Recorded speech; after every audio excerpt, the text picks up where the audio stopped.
বাড়িতে যদি সুজি থাকে তাহলে খুব সহজেই বানিয়ে ফেলতে পারেন দারুণ মজার নরম আর মুচমুচে একটা নাস্তা। দুধ আর সামান্য লেবু দিয়ে এমন একটা রেসিপি দেখাবো যা খেতে এতটাই মজার যে একবার বানালে বারবার বানাতে ইচ্ছে করবে। চলুন দেখে নেই কীভাবে খুব সহজেই এই নাস্তাটা বানিয়ে নেওয়া যায়। প্রথমে একটি ছোট বাটিতে হাফ কাপ পরিমাণ হালকা কুসুম গরম দুধ নিয়েছি। তারপর এখানে দিয়ে দিচ্ছি 2 চা চামচ পরিমাণ লেবুর রস। হালকা কুসুম গরম দুধের মধ্যে 2 চা চামচ পরিমাণ লেবুর রস দিয়ে ঢাকনা দিয়ে ঢেকে প্রায় 5 মিনিটের মতো রেখে দিয়ে তারপর আবারও ফিরে এসেছি। ঢাকনাটা খুলে নিয়ে এই যে আপনাদের একটু দেখিয়ে দিচ্ছি কেমন হয়েছে। এই লেবু আর দুধ একসাথে এভাবে মিলিয়ে 5 মিনিটের মতো রেখে দিলে দুধটা একটু ঘন হয়ে যায়। আর টক দইয়ের পরিবর্তে এটা ব্যবহার করা যাবে। আপনাদের হাতের কাছে যদি টক দই থাকে তাহলে আপনারা টক দই ব্যবহার করতে পারেন। তবে টক দই যদি না থাকে এভাবে দুধ আর লেবু মিশ্রিত দুধটা দিতে পারেন। এবার দুধটাকে একটা সাইডে রেখে দিয়ে আমি আরও একটি বাটি নিয়ে নিলাম। এই বাটির মধ্যে এবার দিয়ে দিব সুজি মেজারমেন্ট কাপে মেপে 1 কাপ পরিমাণ। এবার এই সুজির মধ্যে দিয়ে দিব লেবু মিশ্রিত সেই দুধটা। আমি যে দুধের মধ্যে লেবুর রস মিশিয়ে রেখেছিলাম সেই দুধটা এখন আমি এখানে দিয়ে দিব। টক দইয়ের পরিবর্তে আমি এটা ব্যবহার করছি, আপনারা চাইলে এখানে টক দইয়ে ব্যবহার করতে পারেন। তবে লেবু মিশ্রিত এই দুধটা টক দইয়ের মতোই কাজ করবে। এবার এখানে দিয়ে দিচ্ছি হাফ কাপ পরিমাণ পানি। এখন দিয়ে দিব স্বাদ অনুযায়ী লবণ, দিয়ে দিব কাঁচামরিচ কুচি 2টি,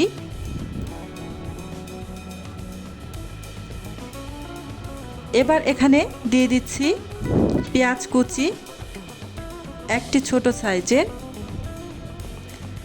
সামান্য একটু বেকিং পাউডার দিয়ে দিচ্ছি। এখন এই সব কিছু একসাথে নেড়েচেড়ে ভালোভাবে মিশিয়ে নেব।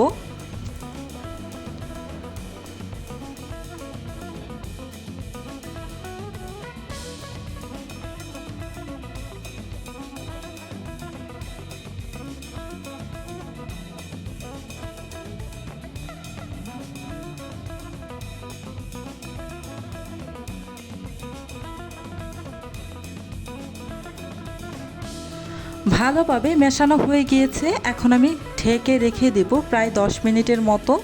এতে করে এই সুজিটা ভিজে একদমই সফট হয়ে যাবে। প্রায় 10 মিনিট পর এই যে ঢাকনাটা আমি খুলে নিলাম। এবার একটু নেড়েচেড়ে আপনাদের দেখিয়ে দিচ্ছি এটা কেমন হয়েছে।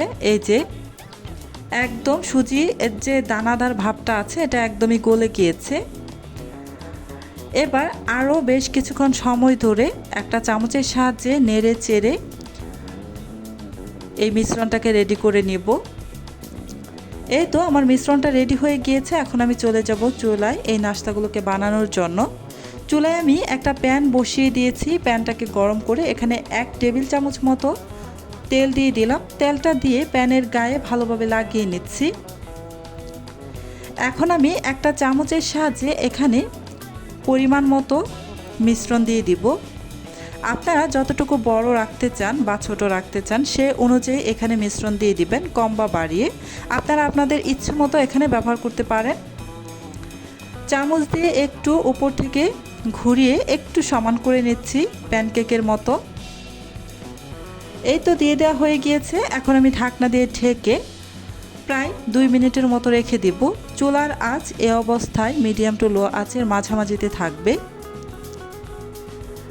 প্রায় 2 মিনিট পর ঢাকনাটা আমি খুলে নিচ্ছি।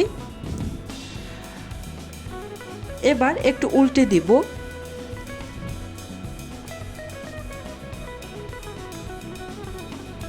এখন আমি আবারও ঢাকনা দিয়ে ঢেকে আরও ওই পাশটাও হতে দেব 2 মিনিট।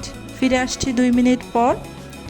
এই তো 2 মিনিট পর ঢাকনাটা আমি খুলে নিলাম। এবার আর ঢাকনা দিয়ে ঢেকে দেব না, উল্টে পাল্টে খুব সুন্দর একটা কালার করে তারপর নামিয়ে নেব। এটা কুক হয়ে গিয়েছে কিন্তু আমি একটু কালার করতে চাচ্ছি উপরটা, তাই একটু চেপে চেপে খুব সুন্দর কালার করে ভেজে নিয়েছি। সেমভাবে আমি বাকি সবগুলো বানিয়ে নেব। আরও একটি বানানোর জন্য প্যানের মধ্যে এই যে আরও 2 চামচের মতো ব্যাটার বা মিশ্রণ এখানে দিয়ে দিয়েছি। উপর থেকে একটু ঘুরিয়ে নিয়ে একটু সমান করে নিলাম।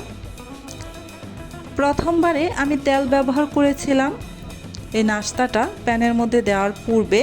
এবার কিন্তু নাস্তা দেওয়ার পূর্বে তেল ব্যবহার করিনি, তাই আমি নাস্তাটা এখানে দিয়ে তারপর তেল দিয়ে দিলাম।